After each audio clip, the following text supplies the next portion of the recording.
Hello everyone, my name is Thomas and I'm presenting Hackin Kashin today. So yeah, first who am I?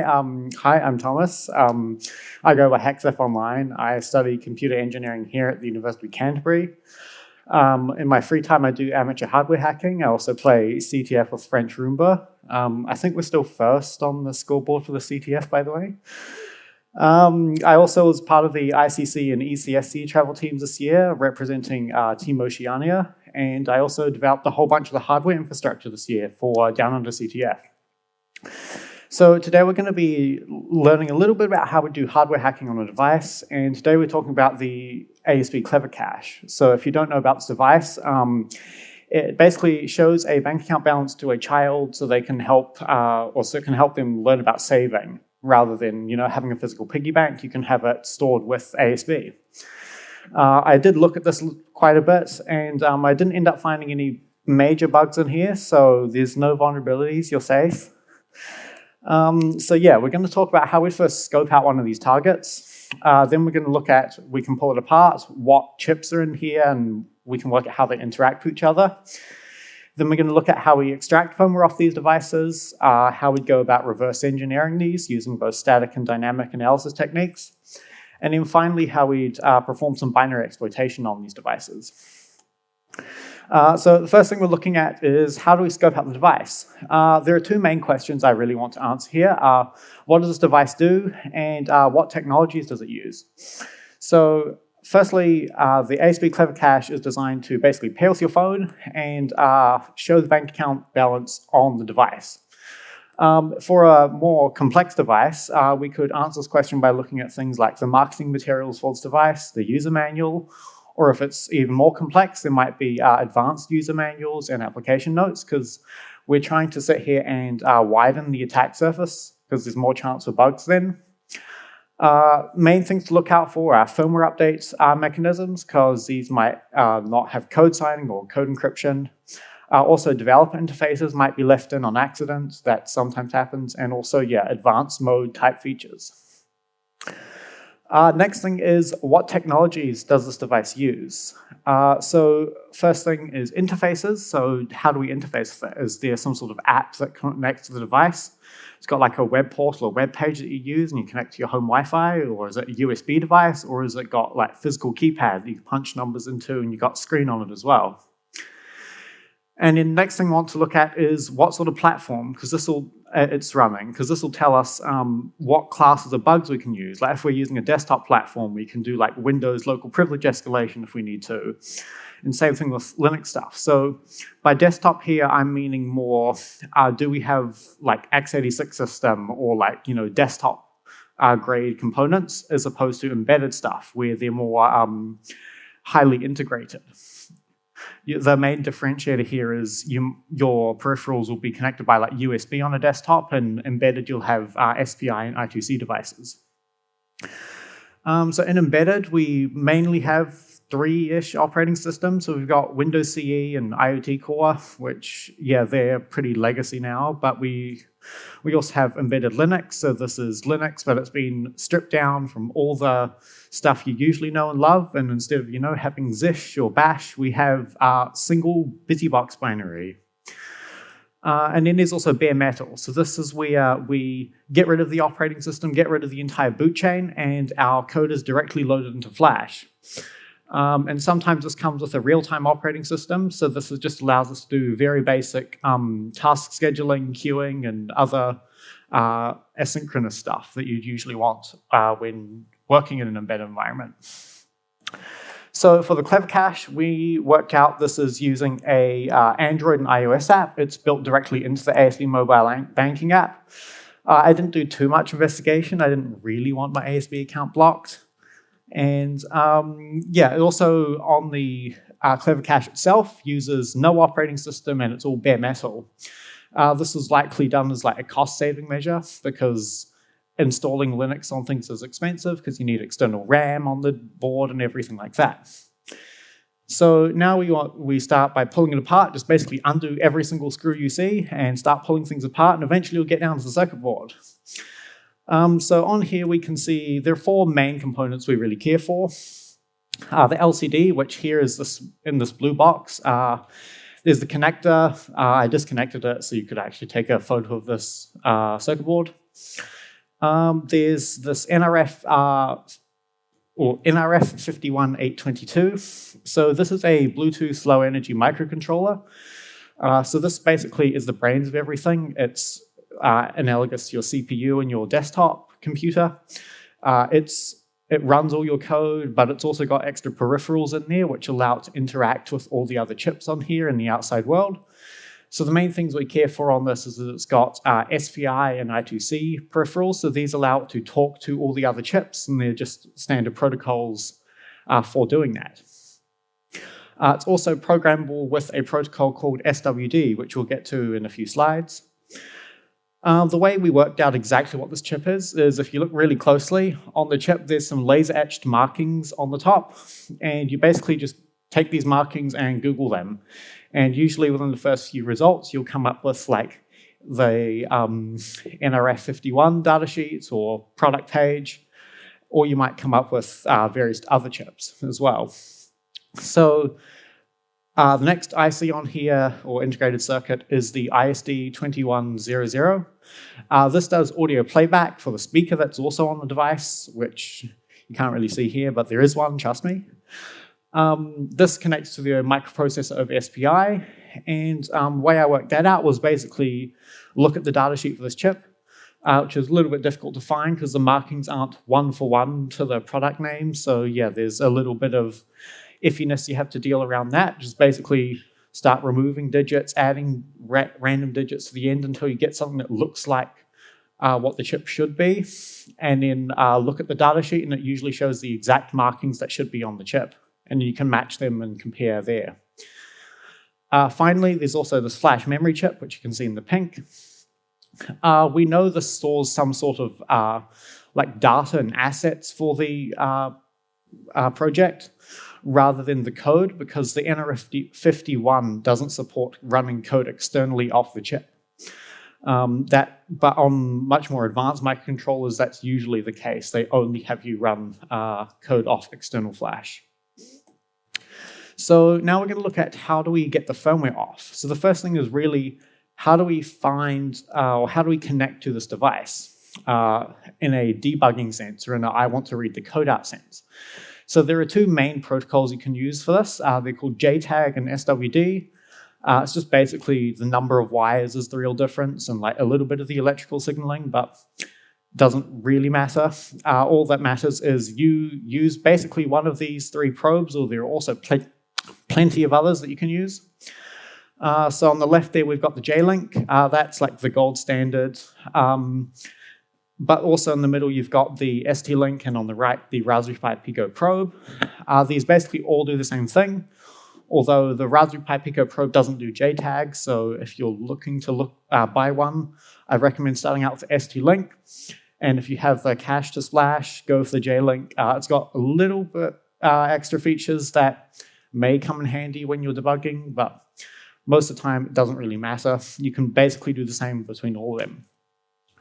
So these protocols, JTAG and SWD, allow you to debug the device by basically accessing the memory space of the chip directly. And so this allows you to then read and write the flash inside the chip, as well as the RAM and also all the other registers there. So when you're trying to hook it up, you might go looking for connectors. The only problem is there is not a standardized connector.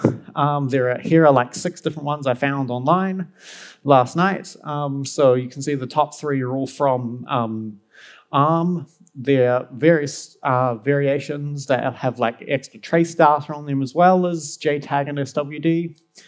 The bottom left one there is from the Raspberry Pi Pico. So how you can hook up either UART or SWD to it.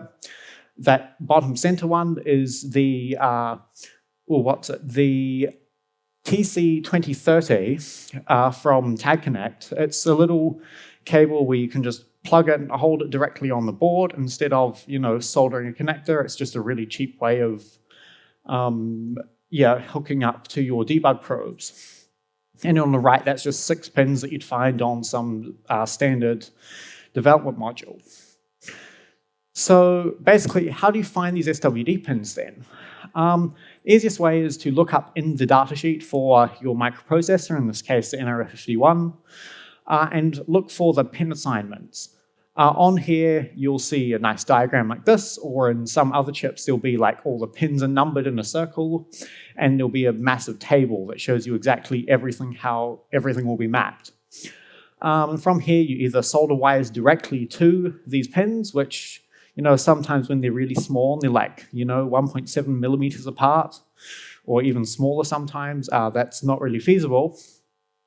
So instead, you hold your multimeter on one point and start tracing out to all the other pads, and that's what I did in this case. You can see here's another non-standard connector. This is some 2x6 arrangement of pads on the board. And so here I just soldered wires to the clock, data, and ground so that I could hook it up to a J-Link. So from here, you just dump the firmware. So you use a tool called OpenOCD, or on-chip debugger, that allows you to dump flash. You just call OpenOCD dump flash from your command line, and hopefully you get a binary. The only problem is the NRF51 prevents this, because you spend lots of money developing your product. You don't really want people to be able to clone it that easily. So the NRF51 implements readout protection for that. But great thing, people find exploits in microcontrollers. In this case, the NRF51 has a little bit of a problem where it only reads out FF to reading and writing memory. You can still read and write registers to the device. So you can find a load from memory primitive somewhere in the code by basically just guessing and looking at the what happens with the registers when you start calling different instructions in the code as you step through. And then eventually you will find a read primitive there, and you can start reading the source code out, or flash binary out that way. There are also other microcontroller exploits. So for some chips, they will have SWD get disabled in software, so they will remap your pins away from being SWD to, say, regular I/O, or just to nothing, instead of being that debug. But the problem is that happens in software. So when you restart the chip, there's a very small amount of time where it's SWD, because that will set your SWD on boot, and then and it will remap it away. So what you can do is you can really quickly spam a whole ton of halt commands at the CPU while it's SWD, and then eventually it will halt and it will never get to that disabled SWD. There's also microcontrollers have bootloaders on them sometimes, which allow you to write your firmware and read your firmware in cases where you disable the debugging hardware by, say, blowing a fuse that's sitting on the chip. So one of the most famous cases here is for the MSP430. There's a bootloader on there where you can do a password timing attack on it. So you can measure the timing it takes between comparing each different password. And from that, you can get a few hundred guesses that you need at the password, and eventually you get the password out and can dump the code that way. But my favorite attack of all on microcontroller is called the paparazzi attack on the MSP430, where you etch away the top of the chip and you try to access the debugger. It tries to check if the fuse is blown or if it's set. And if it's blown, what you can do is you can use a camera flash and expose it to a lot of UV light really quickly, and it will trick the electronics into thinking the fuse is set, and it will let you debug. So now that you've got the source code or the flash dump out, what do you do with that?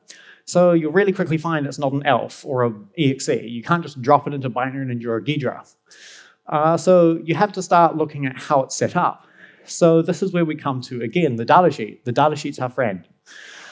We want to firstly know exactly what architecture it is. So in this case, this is a ARM Cortex M0. So this is a type of CPU core that you'd usually find in an embedded system. So if you go to like Ghidra or Binary Ninja, they have a specific setting there for ARM Cortex when you try load it in. The next thing is, where is this code located? So we can see, again, from the datasheet on the right, we can see this is the memory map. So we can see the code's loaded in the 0 vector. On more advanced microcontrollers, this might be put in other places because 0 is where some sort of ROM will live. But in the memory map, we can also see these things called peripherals. So these peripherals are the hardware that allows us to talk on those buses like SPI, I2C, and UART, as well as turn on and off various inputs and outputs. So these are memory mapped so that if I want to say turn an output on, I set this one specific bit somewhere in memory. The problem with this is when you load this into Ghidra or Binary Ninja, your problem will be you start seeing all these random reads and writes from all these random memory addresses and you have no clue what they are. So this is where the SVD files come in, or system viewer descriptions, which were originally designed for debuggers. So when I'm debugging this product I'm developing, and I'm looking into, why isn't that I/O line turning on? And I see, look, it's turning on a different one. I can see in my debugger in a nice tree view that, hey, this bit's being set, and this is what that bit does. So we can harness those files through loader plugins for Ghidra and Binary Ninja to set up the memory space properly so that we can better help debug or reverse engineer our source code. So while that's not exactly an ELF or an EXE, there is this little thing called a vector table that sits at the start of the code base. So this is where various important function pointers will live. So the first thing here, not really a function pointer, but is the initial stack pointer. So when you power up the chip, this will be the values set in the stack pointer. Same with this reset vector, which is the next one in the table. That is where your code initially starts running. There's also this thing called the hard fault vector.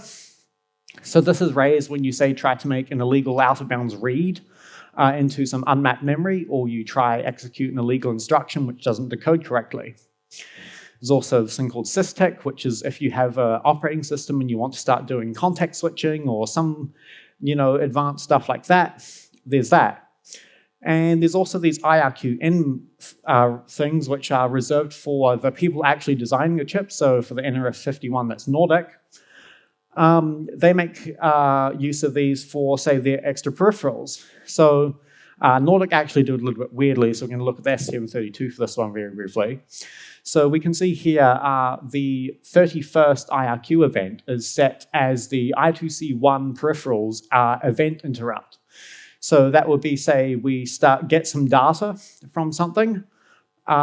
This interrupt will trigger and we can start doing stuff asynchronously, essentially.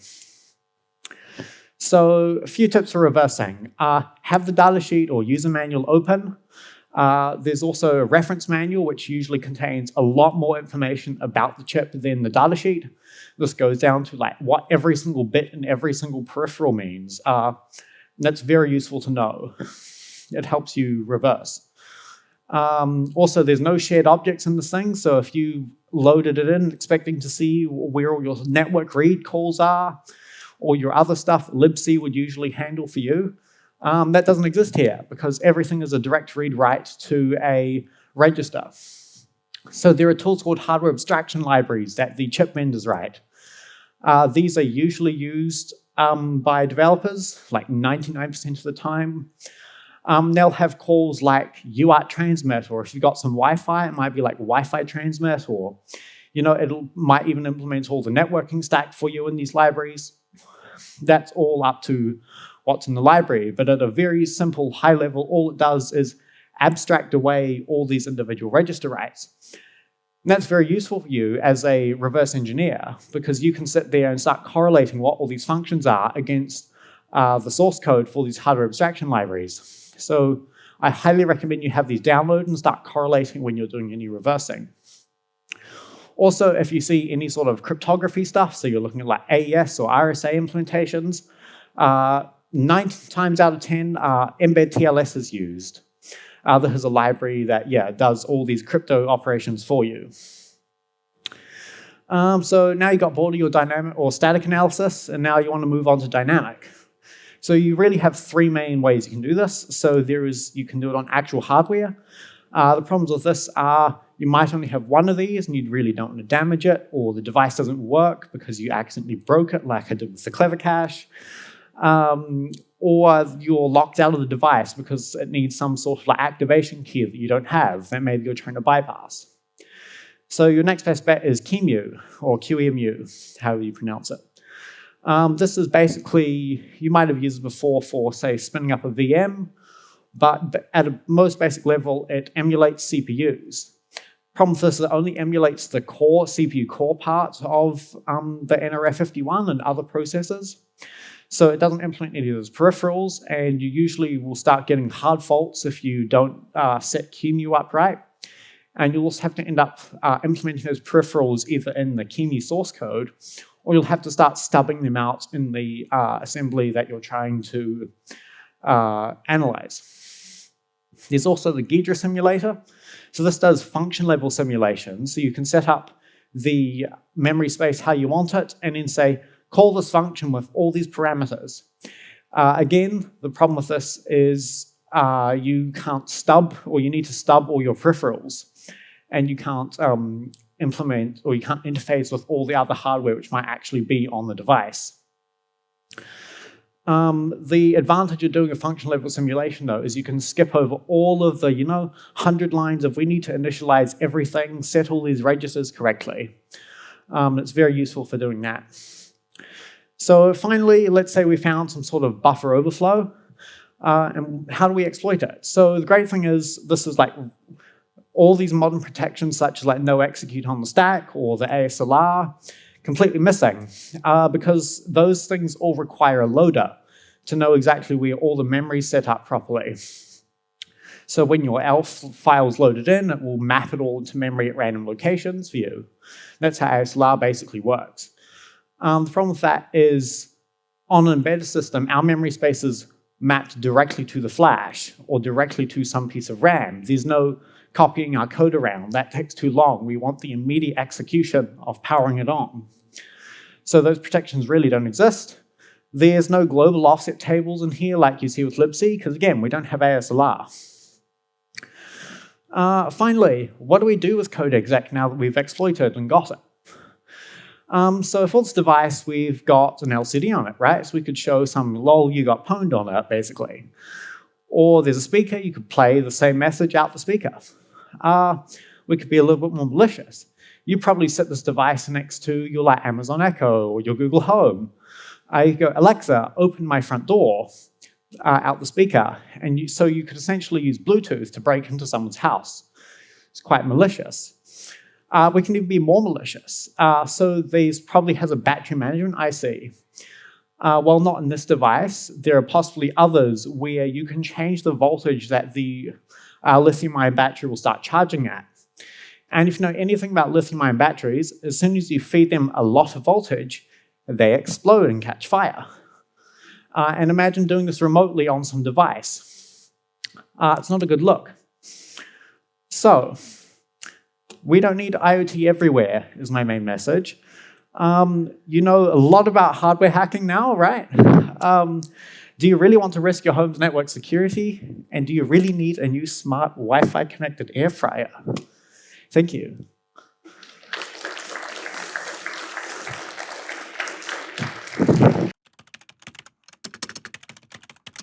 Busted.